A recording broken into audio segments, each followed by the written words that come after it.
હે સિંહણના કુખે જ્યારે સિંહણ બચ્ચાનો જન્મ આપે તારે 5 ફૂટ છેટું જઈને પડે અને આ પાડો ખેંચવા પડે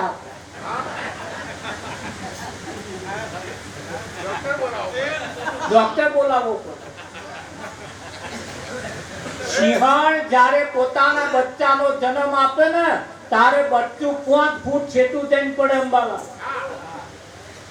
પણ એ સિંહણના દૂધમાં કોઈ દિવસ અખરમણ ના નાખવું પડે. આ ડોબાનામ તો ઘી કાઢવું હોય તો આપણે અખરમણ નાખીને 2-4 દાડા રાખવા પડે તાર મેં મોખણ બાંધે. સિંહણના દૂધમાં એવું નહીં મોખણ નાખવા અરે મય ખટાશ નાખવાની આવતી જ નહીં. સીધે સીધું ઘી જ હોય અને એ ઘી હોય ને એનો છોકરો આમ બૂમ પાડે ને બીજા બધા બફામ પહેરી જાય.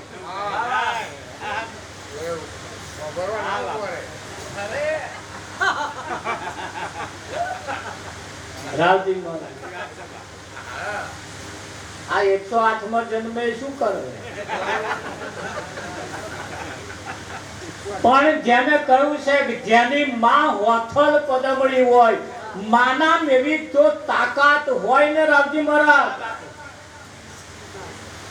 કુળને ઉજાગર કરવા વાળો પાકે, કુળને ડુબાડવા વાળો ના પાકે. માના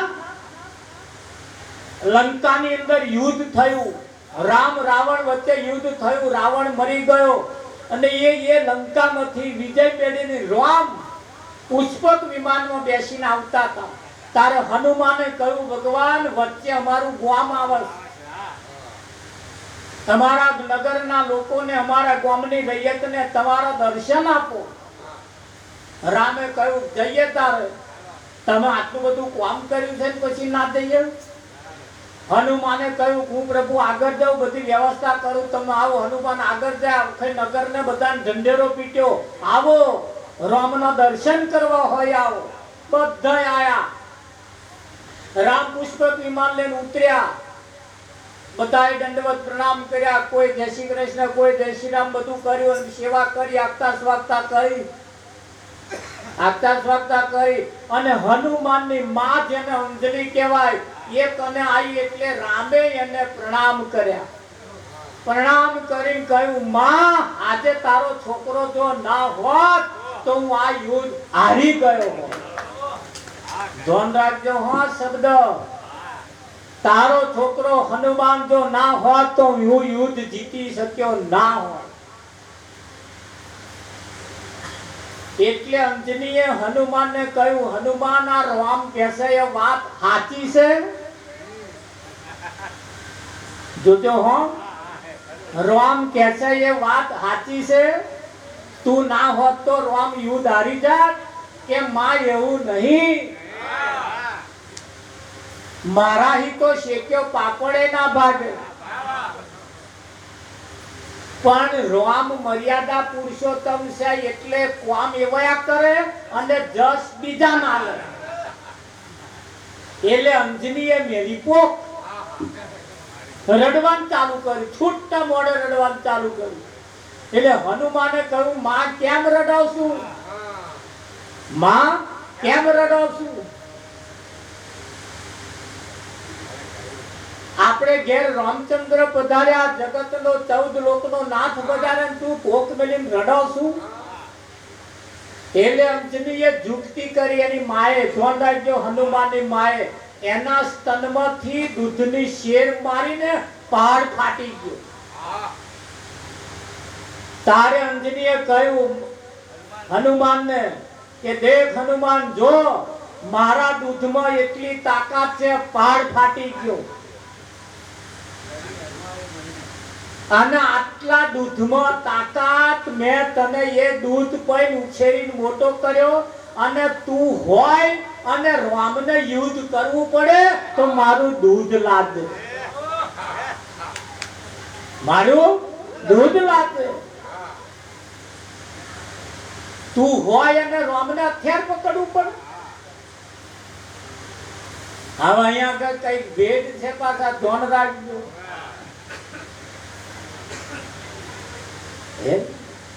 વિશેષ કામ તો એમાં હનુમાન નું હતું ને પણ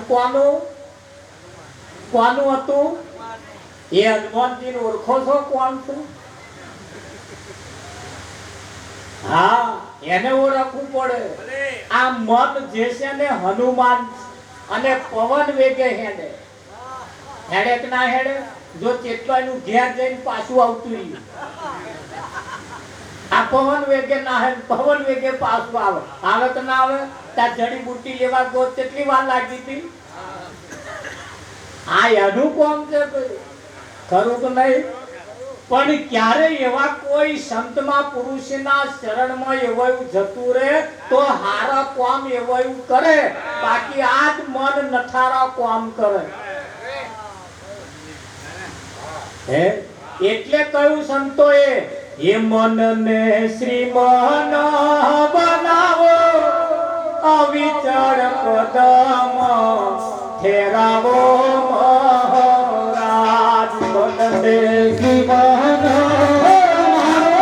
અવિચળ પદમ ઠેરાવો મહારાજ. મનને શ્રીમન બનાવો, અવિચળ પદમ ઠેરાવો મહારાજ. મનને શ્રીમન બનાવો, અવિચળ પદમ ઠેરાવો મહારાજ. જીવતે જીવના બંધન છોડાવો મહારાજ. જીવતે જીવના બંધન છોડાવો મહારાજ. સુવા પછી જે ઘેર જાવું તેને આજ જાણી લેવું મહારાજ. સુવા પછી જે ઘેર જાવું તેને આજ જાણી લેવું મહારાજ. મનને શ્રીમંત બનાવો. શું બનાવવાનું? હા, જીવતે જીવતો જીવનું બંધન છોડાવો. મર્યા પછી કોક પિંડ કાપે, કોક ખાટલો ભરે, કોક બીજું કશું ગાયના પૂંછડે પાણી રેડે અને આપણી સદગતિ થાય, એવું હે?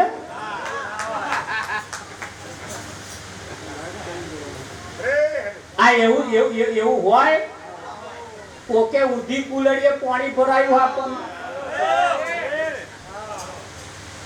મુવા પછી મરી ગયા પછી આપણા પરિવાર વાળા પશુ રડ કકર કરે, માથું મુડાવે, દાઢીઓ મુડાવે, કઈ ખાટલા ભરે, કઈ જાત જાતનું કરે, એમાં તો આપણી સદગતિ થાય ના થાય? આપણે જાતે કરવું પડે. જીવતે જીવનું બંધન આવા કોઈક સંત મહાપુરુષની પાસે જઈ છોડાવડાવો.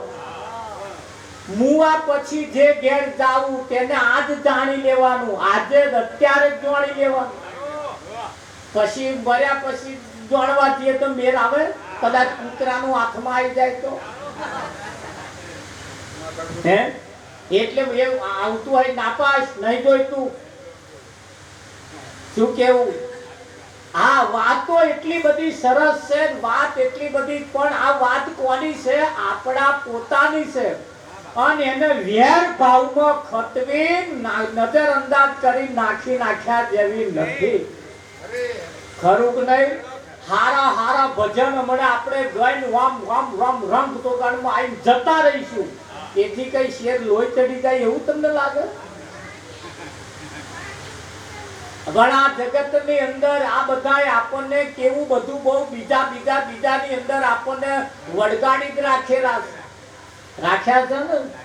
હા, પણ આ તો બન્યું એવું કે એક માજી ખોયામ છોકરાને આંચકો નાખતો હતો. તે ખોયું એટલું બધું જૂનું તે મારા મોનસેન મહારાજે આવીને કહ્યું, બા આ છોકરો જે ખોયા ન્યાજકો ખાય છે એ તો બહુ જૂનું છે.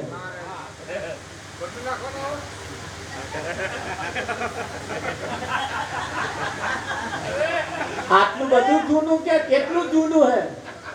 એ બાએ કહ્યું, મહારાજ આ યાચકો ખાય છે ને એનોય બાપ ઓમ જ હેચકા ખાતો. અને એથી આગળ વધીને કહું તો એનોય બાપ ઓહો આટલી પેઢીઓ ઈ ચાલે.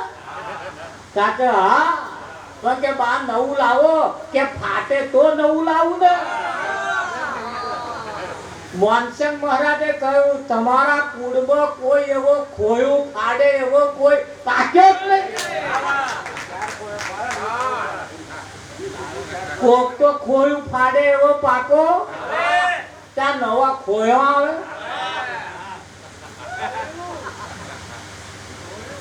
ખરું કે નહીં? તમે જેમાં યાચકા ખાવશો એ બહુ જૂના ના ચાલે. ચાલે લોકલ રસ્તા પડી મેલીને હાઈવે રોડ પકડો. હવે 6 લાઈન થઈ ગયા. કેવા થઈ ગયા? ચપલું દબાઈને બેહી રહેવાનું. બમ આવે જ નહીં. પણ ટોલ નાખવા આવે કે ના આવે? બમ્પ ના આવે. આના 6 લાઈન ઉપર તમારી સાઈડ કાપીને કોક જાય ચિંતા નહીં કરવાની. રીહ નહીં ચડાવવાની. ઈ આગળ ટોલ નાકે ઊભા છે. ઊભા રે ના ઊભા? આટલું બધું પરિવર્તન આવી ગયું. આટલું બધું બદલાઈ ગયું. બદલાયું ના બદલાયું? હવે જીવનને બદલવાનો સમય આવ્યો. અને જ્યારે કોક સંત આપણને મળે ત્યારે આપણું જીવન બદલે. શું બદલે? આપણું જીવન બદલી નાખે. આપણા દાડા બદલાઈ જાય. એમલાલ કે ના બદલાય? કાચું ખાતા હોય એ પાકું ખાતા કરી દે. કરે કે ના કરે? હા, કાચું ખાતા હોય ને પાકા કરી દે. એની દશા ને દિશા બે બદલી નાખવાની તાકાત સંતોનામાં પડી છે.